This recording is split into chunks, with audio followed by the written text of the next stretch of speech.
Alhamdulillah, Nduk, anakku sing tansah mituhu. Ana dawuhmu apa, Yung? Sampeyan nimbali anakmu aku.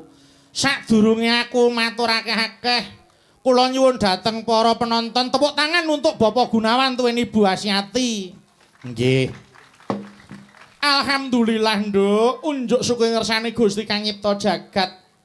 Dene wis paring pirangan nikmatan, wujude nikmat sehat, nikmat sempat, nikmat iman sehingga aku karo kowe bisa tetunggalan mapan ana Ngaringan RT 3 RW 2 Kecamatan Gandusari Kabupaten Blitar, nggih. Iki Bapak Gunawan kagungan kersa apa to, Mak? Panjenengane kagungan kersa kena tak arani nyewu ngiras ngijing bakda ngiras rasulan. Ya kuwi sepisan ngunjukake rasa syukur ngersaning Gusti Kang Nyipta jagat. Dene panjenenganing Bapak Gunawan anggone nindakake pakaryan utawa usaha diparingi rancak lancar satemah lumintu lumaku ning rejeki banyu mili tur barokah, Nduk. Nggih. Ingkang kaping pindho panjenenganing Bapak Gunawan iki kagungan kersa mantu ya kersa ngunduh mantu, nggih. Kagungan kersa mantu. Iya.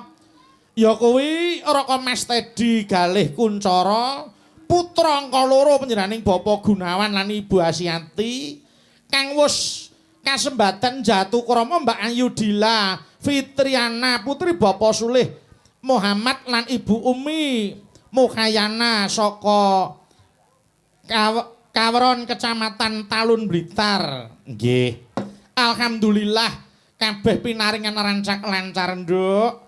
Ora ana liya mung kejaba bombong rasane ngati dene aku karo kowe sak kanca tinimbalan sowan ana kene kinen nderek lek-lekan, nggih.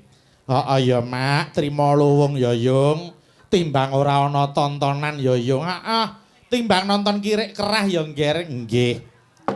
Panjenengane Pak Gunawan kagungan kersa mantu nimbali awake dhewe sak kanca kawimbuh para kadang seniman-seniwati ya saka Blitar, saka Ponorogo, saka Kediri, saka Ngayodya.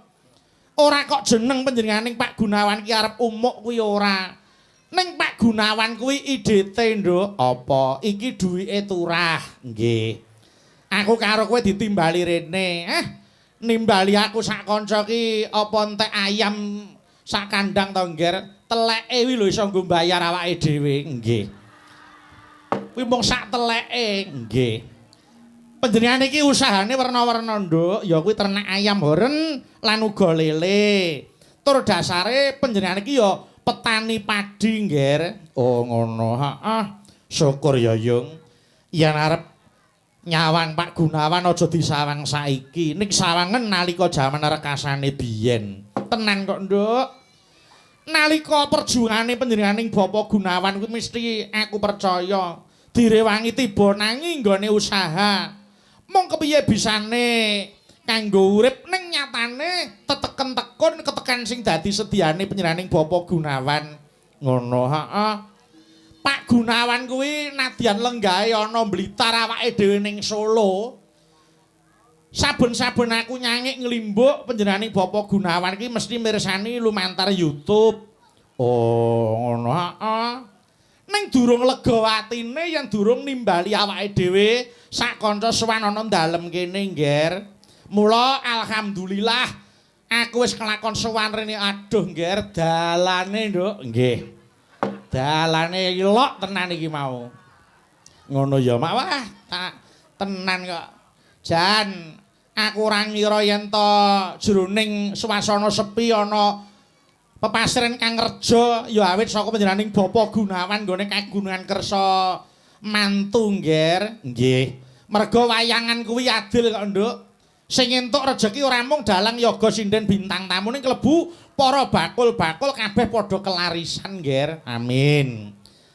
Mula dongaku kanggo mantene cekak aos wae. Apa aja pegatan, wis kuwi wae.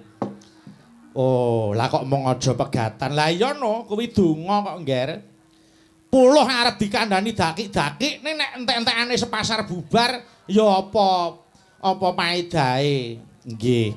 Mula sing dadi Karepku sing jenenge wong mantu kuwi peristiwa sakral dan religius. Mula dongaku wis pas to, Nduk, aja pegatan lan uga aku ndongake sakinah mawaddah warahmah. Amin. Sakinah merupakan kondisi hati yang tenang, damai dan tentram. Mawaddah kuwi rasa cinta, suka atau ketertarikan fisik atau material yang tulus antara suami istri. Terus warohmah kuwi kasih sayang, kelembutan hati, empati dan saling menerima kekurangan, Nduk. Oh iya. Ungkapan ini biasanya diucapkan sebagai doa kanggo pernikahan. Awit kuwi minangka dadi contoh penerapan adalah suami istri yang saling menghormati, musyawarah dalam masalah, saling memberi dan memahami perbedaan. Nggih. Yen arep kepengin oleh omah-omah kuwi awet, ora usah tiru sapa-sapa. Tiru Pak Gunawan kuwi wae. Oh ngono, heeh. Wis Pak Gunawan iki piyayine meneng ning sing grapyak iki Bu Asyati. Oh. Aku wis titen angger sing kakung ki meneng sing grapyak kuwi sing putri. Nek sing putri sing meneng sing grapyak kuwi sing kakung. Nggih. Nanging panjenenganing Bapak Gunawan Ibu Asyati kuwi saling mengisi. Ya, kuwi kena kanggo contoh Mas Galih karo Mbak Dilan, Ger. Nggih yo, heeh, Nduk. Rumangsa bombong awake dhewe sowan rene. Iki kersane ingkang hamengku gati ingkang tinimbalan ora mung aku kowe sak kanca saka Sala. Ning uga iki klebu nimbali para kadang bintang tamu. Oh, bintang tamu ya. Ya kuwi Mas Klitik lan Mas Kluthuk yen ora kleru. Mula diaturi pinarak ana pepanggungan. Ayo padha alam-alaman sawetara. Monggo tak derekke dipethuk, aja dipleroki. Monggo tak derekke, Cok. Monggo yo.